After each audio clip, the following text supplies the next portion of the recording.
Vous saviez que le plus grand réseau de journalisme d'investigation au monde était financé par le gouvernement américain? Et non, c'est pas une théorie complotiste, mais bien une enquête de plusieurs médias indépendants qui révèle que l'OCCRP, l'organisation derrière des enquêtes comme les Panama Papers, reçoit 50% de son budget du gouvernement américain. Si vous avez jamais entendu parler de l'OCCRP, c'est totalement normal parce qu'ils sont dans les coulisses du journalisme. C'est eux qui nourrissent des enquêtes pour qu'elles soient ensuite diffusées au grand public. Du coup, ils ont des partenariats avec les principaux médias de la planète comme le New York Times, Le Monde, Der Spiegel, Le Guardian. Ce que révèle cette enquête, c'est que l'indépendance et la crédibilité de l'OCCRP sont totalement remises en cause, puisque les États-Unis disposent d'un droit de veto sur ses dirigeants et influencent indirectement ces enquêtes. On apprend que c'est l'INL, le Bureau de coopération judiciaire et policière du département d'État américain, qui a accordé discrètement en 2008 le financement de 1,7 million de dollars qui a permis la création de l'OCCRP. On apprend aussi que le financement des enquêtes est souvent conditionné à des projets qui ciblent les ennemis de Washington comme la Russie ou le Venezuela,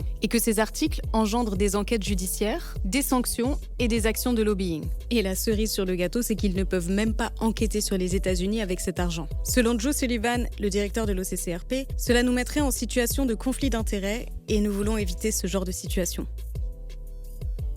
Pourtant, l'OCCRP affirme que le fait d'être financé par les Américains n'influence pas du tout ses choix éditoriaux. Mais pourquoi les Américains financent l'OCCRP? Selon le responsable d'une rédaction sud-américaine qui a collaboré avec l'OCCRP, pour Washington, c'est intéressant qu'il y ait des enquêtes sur ses ennemis comme sur ses alliés. Ça permet aux États-Unis d'apparaître comme vertueux et de définir ce qui est considéré comme de la corruption. Dans un contexte où beaucoup de gens ne font plus confiance aux médias, ces révélations sont un coup dur. Parce qu'elles donneraient raison à ceux qui accusent les journalistes qui travaillent sur certains sujets d'être des agents étrangers. Selon Fabrice Arfi de Mediapart, qui ajoute que si l'enquête fut douloureuse, sa révélation est absolument nécessaire.